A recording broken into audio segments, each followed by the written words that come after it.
نحمدہ و نصلی علی رسولہ الکریم اما بعد فاعوذ باللہ من الشیطان الرجیم بسم اللہ الرحمن الرحیم۔ معزز خواتین و حضرات، السلام علیکم ورحمۃ اللہ وبرکاتہ۔ آج کا میرا موضوع ہے قادیانی شرمناک تحریریں۔ خواتین و حضرات، مرزا غلام احمد قادیانی کا دعویٰ تھا کہ وہ نبی اور رسول ہے۔ نعوذ باللہ، اس نے اپنی کتاب میں لکھا کہ برتن کے اندر جو کچھ ہوتا ہے وہی باہر ٹپکتا ہے۔ پھر اس کا ایک قول یہ بھی ہے کہ پلید دل سے پلید باتیں ہی نکلتی ہیں۔ پھر مرزا غلام احمد قادیانی نے ایک بات یہ بھی کہی اپنی کتابوں میں کہ میں اپنی طرف سے کچھ نہیں کہتا، میں صرف وہی بات کہتا ہوں جو اللہ تعالیٰ میرے دل میں ڈالتا ہے۔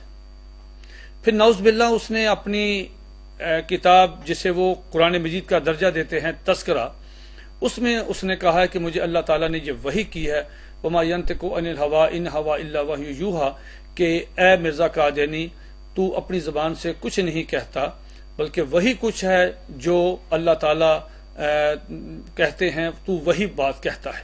یہ مرزا غلام احمد قادیانی کی اس طرح کی بے شمار تحریریں۔ میں آپ سے عرض کروں کہ مرزا غلام، میں بہت جگہ پہ یہ بات کہہ چکا ہوں کہ دنیا میں شاید کوئی قادیانی ایسا نہیں ہے جس نے مرزا غلام احمد قادیانی کی ساری کتابیں غیر جانبدار ہو کر بغیر کسی تعصب کے ان کا مطالعہ کیا ہو۔ مرزا غلام احمد قادیانی مرزا غلام احمد قادیانی کی جو تحریریں ہیں وہ فحاشی کا نمونہ ہے، اور اس سے ان تحریروں سے مسلمانوں کو بہت زیادہ نقصان ہوا۔ مثال کے طور پہ جب انہوں نے پوری طرح ان کا خوب سے باطن ظاہر نہیں ہوا تھا، انہوں نے نبوت اور رسالت کا دعویٰ کرنے کے پہلے انہوں نے عیسائیوں کے ساتھ، ہندوؤں کے ساتھ، آریہ سماجیوں کے ساتھ انہوں نے مناظرے کیے۔ مسلمان سمجھتے تھے یہ بہت اچھا کام کر رہے ہیں، لیکن حقیقت میں وہ اسلام کو نقصان پہنچا رہے تھے۔ مثال کے طور پہ انہوں نے اپنی ایک کتاب چشمہ معرفت کے صفحہ نمبر 106، روحانی خزائن کی جلد نمبر یہ 23 ہے، اور صفحہ نمبر 114 پہ انہوں نے ایک عجیب عبارت لکھی۔ کن کے بارے میں؟ ہندوؤں کے بارے میں، ہندوؤں کے خدا کے بارے میں۔ کہا کہ پرمیشر جو ہے جو ہندوؤں کا خدا جو ہے، ان کو گالی دیتے ہوئے کہا کہ وہ میری ناف سے 10 انگل نیچے ہے اور سمجھنے والے سمجھ لیں۔ آپ اندازہ لگائیں کہ جب آپ ہندوؤں کے خدا کو اس طرح کی گندی گالی دیں گے تو آپ ان سے کس چیز کی توقع رکھتے ہیں؟ اس کے بعد کیا ہوا؟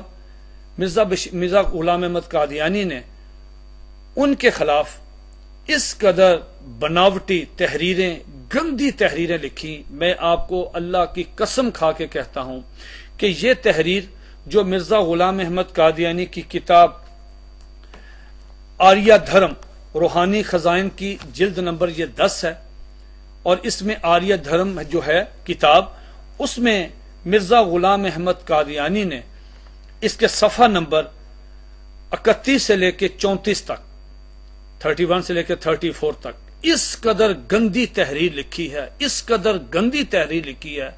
میں آپ کو اللہ کی قسم کھا کے کہتا ہوں کہ میں یہ تحریر پڑھ کے نہیں سنا سکتا۔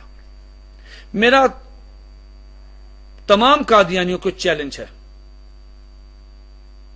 کہ اگر کوئی قادیانی اپنی جوان بہن، بیوی، بیٹی، ماں کے سامنے اگر وہ یہ تحریر بآواز بلند اپنے گھر میں پڑھ کر سنا دے، میں اسے کم از کم 10,000 روپیہ نقد انعام دوں گا۔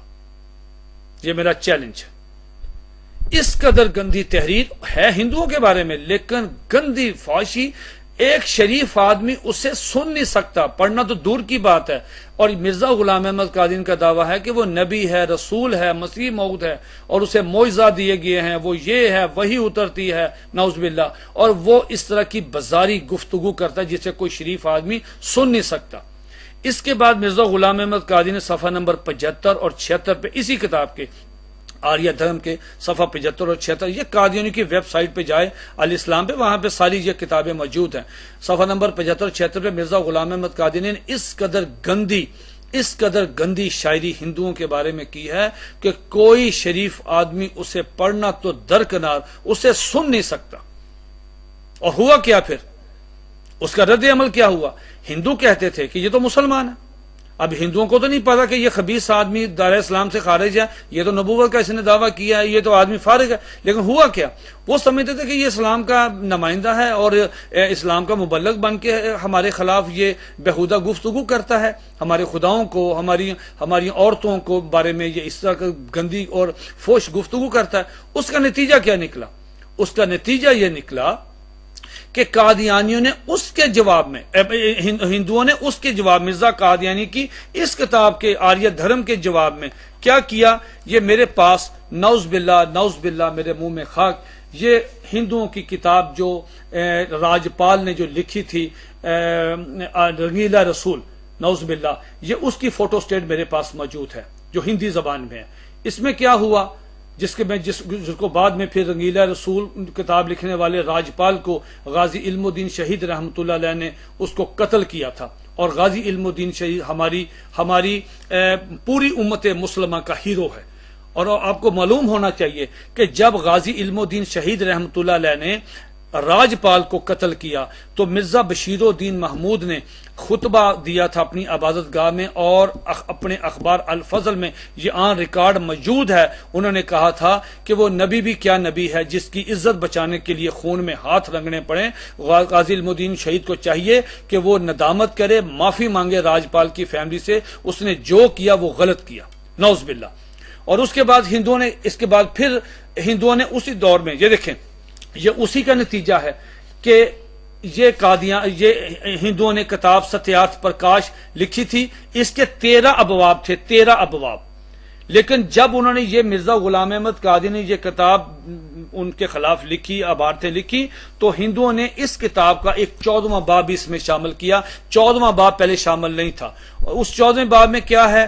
اللہ کی قسم کھا کہتا ہوں کہ 14ویں باب جو اس ستیارتھ پرکاش میں موجود ہے اس کی کوئی آدمی ایک لائن نہیں پڑھ سکتا. دماغ کھولتا ہے، جسم کا خون کے آنسو آدمی روتا ہے کہ وہ انہوں نے جو اللہ تعالیٰ کے متعلق اور نبی علیہ الصلوۃ والسلام کے متعلق، صحابہ کرام کے متعلق، ازواج مطہرات کے مطابق، اہل بیت کے متعلق جو گندی گفتگو کی ہندوؤں نے، نتیجہ کون تھا؟ نتیجہ مرزا غلام احمد قادیانی تھا کہ جس نے بغیر کسی وجہ کے، ہمارا تو اسلام کہتا ہے چاہے جھوٹے خداؤں کو برا بلا نہ کہو کہ وہ تمہارے سچے خدا کو گالیاں دینے لگے. ہماری تو یہ تعلیم ہے کہ تم ان کے جھوٹے خداؤں کو بھی برا بلا نہ کہو، چاہے جائے کہ یہ ہوگا پھر اگر سچے خداؤں کو بھی، تمہارے سچے خدا کو بھی گالی. وہی ہوا ہمارے ساتھ کہ مرزا غلام احمد قادیانی نے ایک سازش کے تحت یہ سارا کچھ کیا. میں قادیانی کو چیلنج کرتا ہوں کہ یہ جو آریہ دھرم کا صفحہ نمبر میں نے بتایا 31 سے لے کے 34 تک، اور اسی طرح اس کا صفحہ نمبر 75 سے لے کے 76 تک، اگر کوئی قادیانی اپنی جوان بہن، بیٹی، بیوی، ماں کے سامنے یہ تحریر با آواز بلند پڑھ کر سنا دے، میں اسے 10,000 روپے انعام دوں گا. اور مزے کی بات یہ ہے کہ مرزا غلام احمد قادیانی نے ایک فتویٰ جاری کیا ہے جو مرزا بشیر احمد ایم اے نے اپنی کتاب سیرت المہدی میں یہ درج کیا ہے. کہا ہے کہ حضرت مسیح موعود یعنی مرزا غلام احمد قادیانی نے یہ کہا ہے کہ ہر قادیانی کو چاہیے کہ وہ میری کتابیں 3 دفعہ ضرور پڑھے. جو قادیانی مرزا قادیانی کی کتابیں 3 دفعہ پوری توجہ کے ساتھ نہیں پڑھتا، مرزا غلام احمد قادیانی نے کہا کہ مجھے اس کے ایمان میں شک ہے. یعنی یہ کتابیں جس میں گندی گالیاں، فوش تحریریں لکھی ہوئی ہیں، مرزا غلام احمد قادیانی کا فتویٰ ہے کہ جو قادیانی میری کتابوں کو 3 دفعہ توجہ کے ساتھ، محبت کے ساتھ نہیں پڑھتا، مجھے اس کے ایمان میں شک ہے، یعنی وہ شخص قادیانی بھی نہیں ہے. وما علینا الا البلاغ المبین.